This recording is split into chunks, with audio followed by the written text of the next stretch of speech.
नमस्कार। हम RBSC syllabus कक्षा 10 की बुक हिंदी की बुक पढ़ रहे हैं, जिसमें हम गद्य भाग पढ़ रहे थे और आज का हमारा पाठ है 14 मोहन राकेश, जिनका जन्म 1925 ईस्वी में तथा मृत्यु 1972 ईस्वी में हुई। जीवन परिचय। नई कहानी आंदोलन के सशक्त हस्ताक्षर।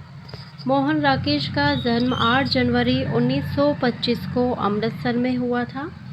इन्होंने पंजाब विश्वविद्यालय से हिंदी और अंग्रेज़ी में एमए किया। जीविकोपार्जन के लिए कुछ वर्षों तक अध्यापन का कार्य किया। इस प्रसंग में वे लाहौर, मुंबई, शिमला, जालंधर और दिल्ली में रहे। कुछ वर्षों तक कहानी की प्रसिद्ध पत्रिका सारिका का संपादन किया। आषाढ़ का एक दिन एवं आधे अधूरे नाटक के लिए संगीत नाटक अकादमी ने इन्हें 1968 में पुरस्कृत एवं सम्मानित किया। 3 दिसंबर 1972 को नई दिल्ली में इनका असमय निधन हुआ। प्रमुख कृतियाँ। मोहन राकेश की प्रमुख कृतियाँ हैं। उपन्यास है इनके अंधेरे बंद कमरे, अंतराल, न आने वाला कल। नाटक है आषाढ़ का एक दिन, लहरों के राजहंस, आधे अधूरे। कहानी संग्रह क्वार्टर तथा अन्य कहानियाँ, वारिस तथा अन्य कहानियाँ। निबंध संग्रह है परिवेश, भ्रमण वृतांत, आखिरी चट्टान तक।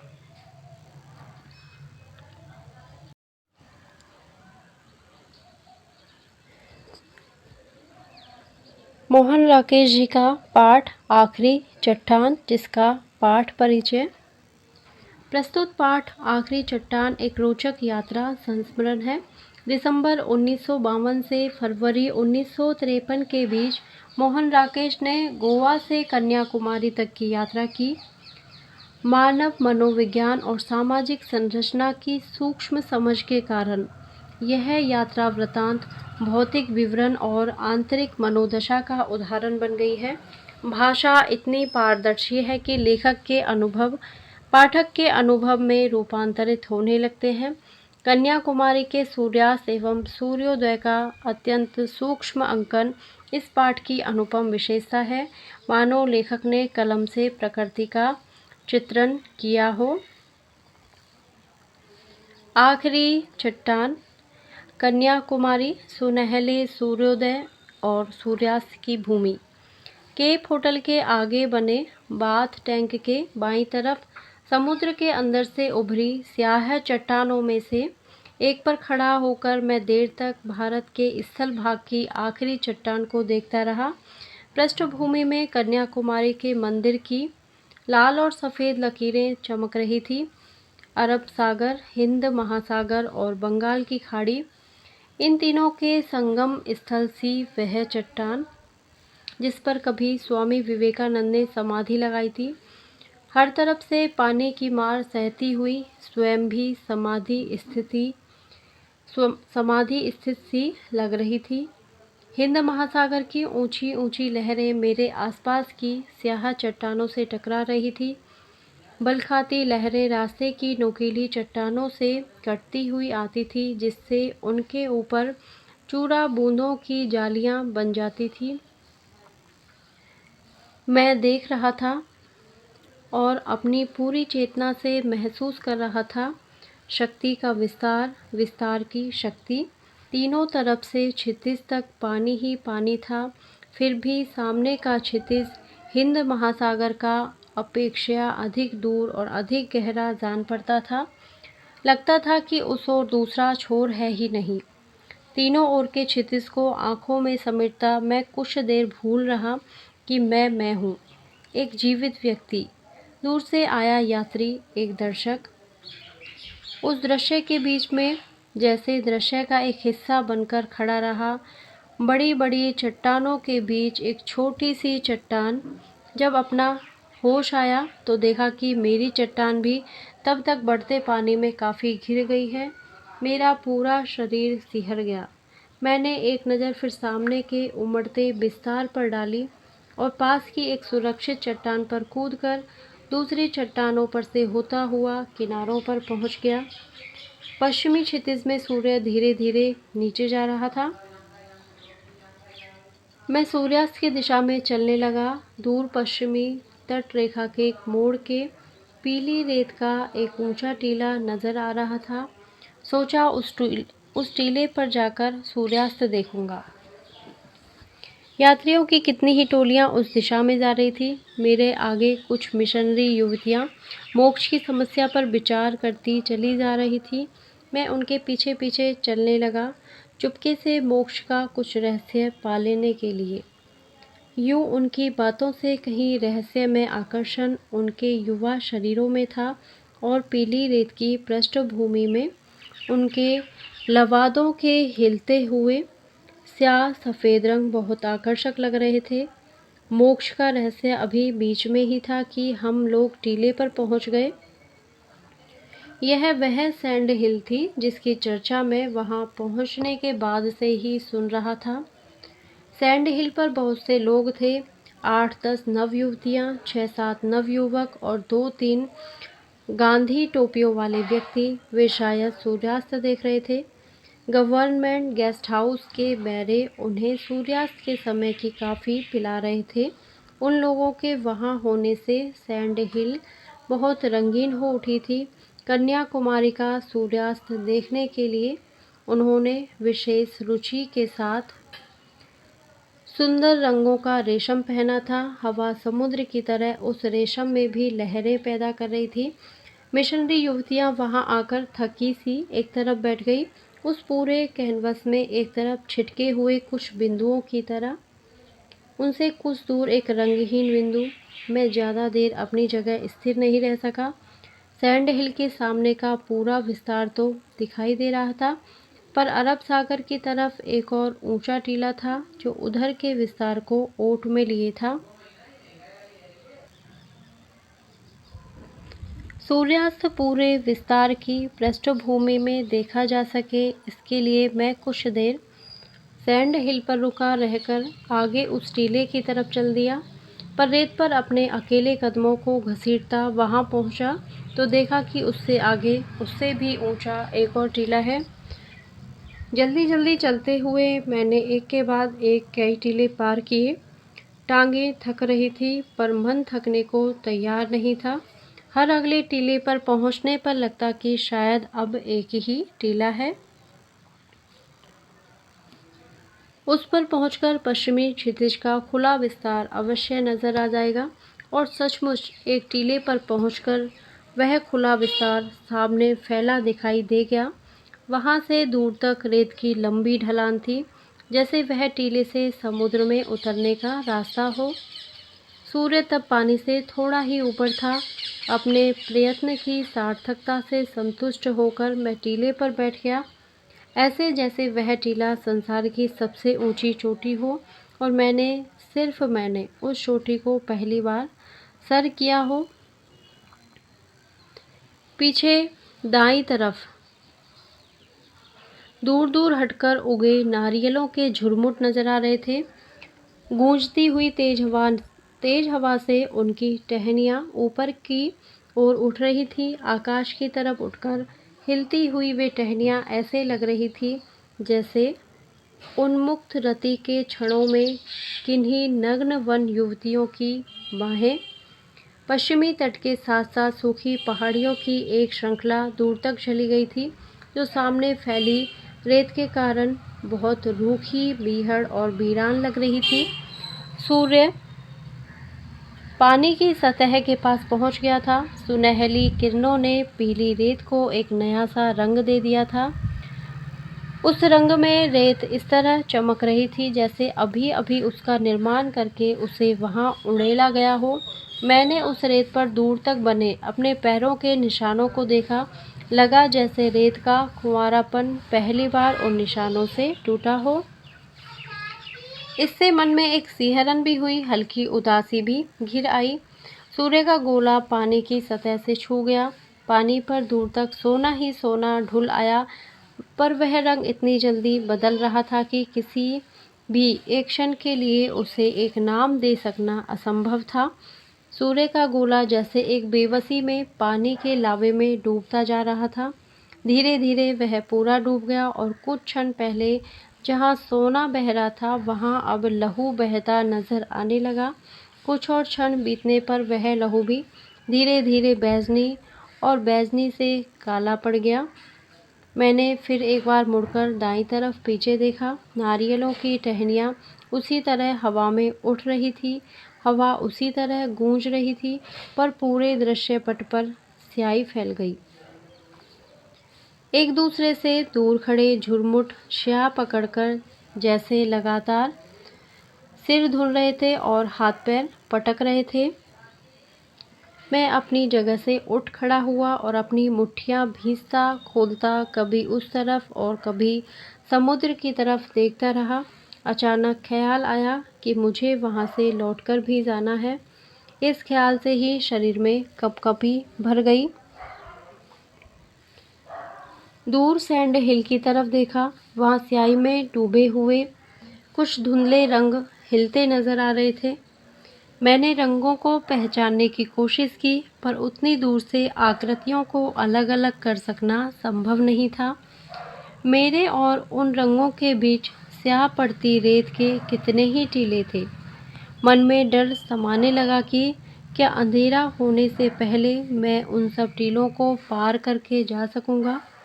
कुछ कदम उस तरफ बढ़ा भी, पर लगा कि नहीं, उस रास्ते से जाऊंगा तो शायद रेत में ही भटकता रह जाऊंगा। इसलिए सोचा बेहतर है नीचे समुद्र तट पर उतर जाऊं। तट का रास्ता निश्चित रूप से केप होटल के सामने तक ले जाएगा। निर्णय तुरंत करना था। बिना और सोचे मैं रेत पर बैठकर नीचे तट की तरफ फिसल गया, पर तट पर पहुंचकर फिर कुछ क्षण बढ़ते अंधेरे की बात भूला रहा। कारण था तट की रेत।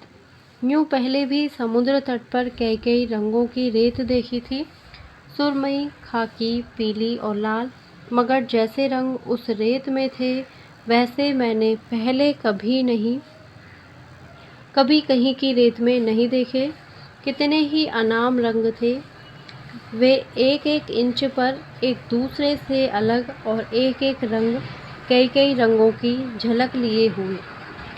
काली घटा और घनी लाल आंधी को मिलाकर रेत के आकार में ढाल देने से रंगों के जितनी तरह के अलग अलग सम्मिश्रण पाए जा सकते थे वे सब वहाँ थे, और उनके अतिरिक्त भी बहुत से रंग थे।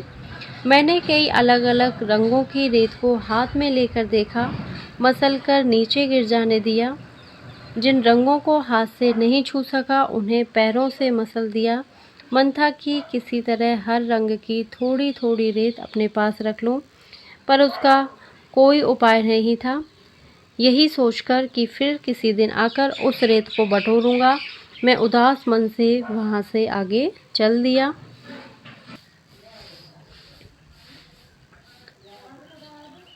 समुद्र में पानी बढ़ गया था। तट की चौड़ाई धीरे धीरे कम होती जा रही थी। एक लहर मेरे पैरों को भिगो गई तो सहसा मुझे खतरे का एहसास हुआ। मैं जल्दी जल्दी चलने लगा। तट का सिर्फ 3-3, 4-4 फुट हिस्सा पानी से बाहर था। लग रहा था कि जल्दी ही पानी उसे भी अपने अंदर समा लेगा। एक बार सोचा कि खड़ी रेत से होकर फिर ऊपर चला जाऊं, फिर वह स्याह पड़ती रेत इस तरह है दीवार की तरह उठी थी कि उस रास्ते ऊपर जाने की कोशिश करना ही बेकार था। मेरे मन में खतरा बढ़ गया। मैं दौड़ने लगा। 2-1 और लहरें पैरों के नीचे तक आकर लौट गई। मैंने जूता उतारकर हाथ में ले लिया। एक ऊंची लहर से बचकर इस तरह दौड़ा जैसे सचमुच वह मुझे अपनी लपेट में लेने आ रही हो। सामने एक ऊंची चट्टान थी। वक्त पर अपने को संभालने की कोशिश की, फिर भी उससे टकरा गया। बाहों पर हल्की खरोंच आ गई, पर ज़्यादा चोट नहीं लगी। चट्टान पानी के अंदर तक चली गई थी। उसे बचाकर आगे जाने के लिए पानी में उतरना आवश्यक था, पर उस समय पानी की तरफ पांव बढ़ाने का मेरा साहस नहीं हुआ। मैं चट्टान की नोकों पर पैर रखता किसी तरह उसके ऊपर पहुंच गया। सोचा नीचे खड़े रहने की अपेक्षा वह अधिक सुरक्षित रहेगा, पर ऊपर पहुंचकर लगा जैसे मेरे साथ एक मजाक किया हो। चट्टान के उस तरफ तट का खुला फैलाव था, लगभग 100 फुट का। कितने ही लोग वहां टहल रहे थे। ऊपर सड़क पर जाने के लिए वहां रास्ता भी बना था। मन से डर निकल जाने से मुझे अपना आप काफ़ी हल्का लगा और मैं चट्टान से नीचे कूद गया। रात केप होटल का लॉन अंधेरे में हिंद महासागर को काटती कुछ स्याह लकीरें, एक पौधे की टहनियाँ। नीचे सड़क पर टार्च जलाता बुझाता एक आदमी। दक्षिण पूर्व के क्षितिज में एक जहाज की मध्यम सी रोशनी। मन बहुत बेचैन था, बिना पूरी तरह भीगे सूखती मिट्टी की तरह। जगह मुझे इतनी अच्छी लगी थी कि मन था अभी कई दिन कई सप्ताह वहाँ रहूं, पर अपने भुलक्कड़पन की वजह से एक ऐसी हिमाकत कर आया था कि लग रहा था वहाँ से तुरंत लौट जाना पड़ेगा। अपना सूटकेस खोलने पर पता चला था कि कनानौर में 17 दिन रहकर जो 80-90 पन्ने लिखे थे वे वहीं मेज की दराज पर छोड़ आया हूँ। अब मुझे दो में से एक चुनना था। एक तरफ कन्याकुमारी का सूर्यास्त, समुद्र तट और वहाँ की रेत, दूसरी तरफ अपने हाथ से लिखे कागज़ जो शायद अब भी सेवाए होटल की एक दराज में बंद थे। मैं देर तक बैठा सामने देखता रहा, जैसे कि पौधे की टहनियों या उनके हाशिए में बंद महासागर के पानी से मुझे अपनी समस्या का हल मिल सकता है। कुछ देर में एक गीत का स्वर सुनाई देने लगा, जो धीरे धीरे पास आता गया। एक कॉन्वेंट की बस होटल के कंपाउंड में आकर रुक गई। बस में बैठी लड़कियां अंग्रेजी में एक गीत गा रही थी, जिसमें समुद्र के सितारे को संबोधित किया गया था। उस गीत को सुनते हुए और दूर जहाज की रोशनी के ऊपर एक चमकते सितारे को देखते हुए मन और उदास होने लगा। गहरी सांझ के सुरमई रंग में रंगी वह आवाज़ मन की गहराई के किसी कोमल रोए को हल्के हल्के सहला रही थी। लग रहा था कि उस रोए की जिद शायद मुझे वहाँ से जाने नहीं देगी, लेकिन उससे भी जिद्दी एक और रोया था, दिमाग के किसी कोने में अटका, जो सुबह वहाँ से जाने वाली बसों का टाइम टेबल मुझे बता रहा था। गीत के स्वरों की प्रतिक्रिया में साथ टाइम टेबल के हिंद से जुड़ते जा रहे थे। पहली बस 7:15, दूसरी 8:35, तीसरी। थोड़ी देर में बस लौट गई। गीत के स्वर विलीन हो गए और मन में केवल हिंदसों की चरखी चलती रह गई। ग्रेजुएट नवयुवक मुझे बता रहा था कि कन्याकुमारी की 8,000 को आबादी में कम से कम 400-500 शिक्षित नवयुवक ऐसे हैं जो बेकार हैं। उनमें से 100 के लगभग ग्रेजुएट हैं। उनका मुख्य धंधा है नौकरियों के लिए अर्जी देना और बैठकर आपस में बहस करना। वह खुद वहाँ फ़ोटो एल्बम बेचता था। दूसरे नवयुवक भी उसी तरह के छोटे मोटे काम करते थे। हम लोग सीपियों का गूदा खाते हैं और दार्शनिक सिद्धांतों पर बहस करते हैं, वह कह रहा था। इस चट्टान से इतनी प्रेरणा तो हमें मिलती ही है। मुझे दिखाने के लिए उसने वहीं से एक सीपी लेकर उसे तोड़ा और उसका गूदा मुंह में डाल लिया। पानी और आकाश में तरह तरह के रंग झिलमिलाकर छोटे छोटे दीपों की तरह समुद्र में बिखरी स्याह चट्टानों की चोट से सूर्य उदित हो रहा है। घाट पर बहुत से लोग उगते सूर्य को अर्घ्य देने के लिए एकत्रित थे। घाट से थोड़ा हटकर गवर्नमेंट गेस्ट हाउस के बहरे सरकारी मेहमानों को सूर्योदय के समय काफ़ी पिला रहे थे। 2 स्थानीय नवयुवतियां उन्हें अपनी टोकरियों से शंख और मालाएं दिखला रही थी। वे लोग दोनों काम साथ साथ कर रहे थे, मालाओं का मोल तोल और अपने बाइनाक्यूलर से सूर्य दर्शन। मेरा साथी अब मोहल्ले मोहल्ले के हिसाब से मुझे बेकारी के आंकड़े बता रहा था। बहुत से कड़ल काक हमारे आसपास तैर रहे थे। वहाँ की बेकारी की समस्या और सूर्योदय की विशेषता इन दोनों से बेलाग। मेरे साथियों का कहना था कि लौटते हुए नाव को घाट की तरफ से घुमाकर लाएंगे। हालांकि मल्ला उस तूफान में उधर जाने के हक में नहीं थे। बहुत कहने पर मल्ला किसी तरह राजी हो गए और नाव को घाट की तरफ ले चले। नाव विवेकानंद चट्टान के ऊपर से घूमकर लहरों के थपेड़े खाती उस तरफ बढ़ने लगी। वह रास्ता सचमुच बहुत खतरनाक था। जिस रास्ते से हम आए थे उससे कहीं ज़्यादा। नाव इस तरह लहरों के ऊपर उड़ जाती थी कि लगता था नीचे आने तक जरूर उलट जाएगी। फिर भी हम घाट के बहुत करीब पहुंच गए। ग्रेजुएट नवयुवक घाट से आगे की चट्टान की तरफ इशारा करके कह रहा था, यहाँ आत्महत्याएं बहुत होती हैं। अभी 2 महीने पहले एक लड़की ने उस चट्टान से कूदकर आत्महत्या कर ली। मैंने सरसरी तौर पर आश्चर्य प्रकट कर दिया। मेरा ध्यान उसकी बात में नहीं था। मैं आंखों से तय करने की कोशिश कर रहा था कि घाट और नाव के बीच अब कितना फासला बाकी है। एक लहर ने नाव को इस तरह धकेल दिया कि मुश्किल से वह उलटते उलटते बची। आगे 3-4 चट्टानों के बीच एक भंवर पड़ रहा था। नाव अचानक एक तरफ से भंवर में दाखिल हुई और दूसरी तरफ से निकल गई। मल्ला उसे संभाल पाते वह फिर उसी तरह भंवर में दाखिल होकर घूम गई।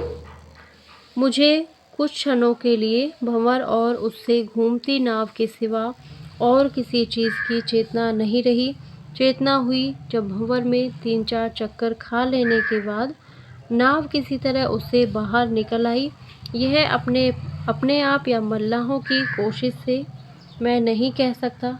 भंवर से कुछ दूर आ जाने पर ग्रेजुएट नवयुवक ने बताया कि हम उस चट्टान को लगभग छू कर आए हैं जिस पर से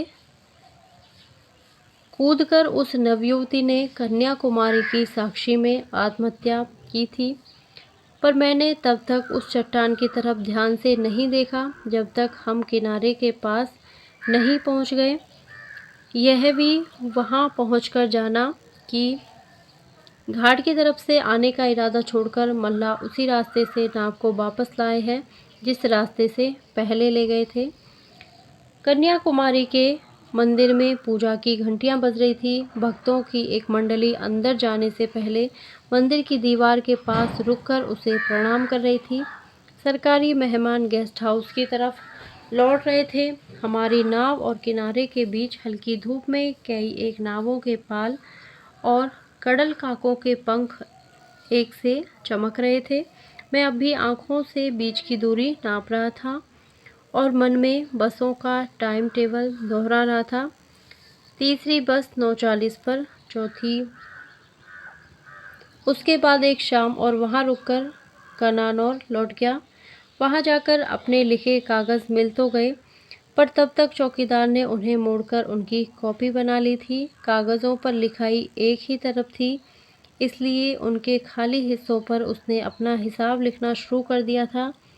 जब मैंने वह कॉपी उससे ली तो शायद उससे कम निराशा नहीं हुई जितनी कन्याकुमारी पहुंचकर अपना सूटकेस खोलने पर मुझे हुई थी।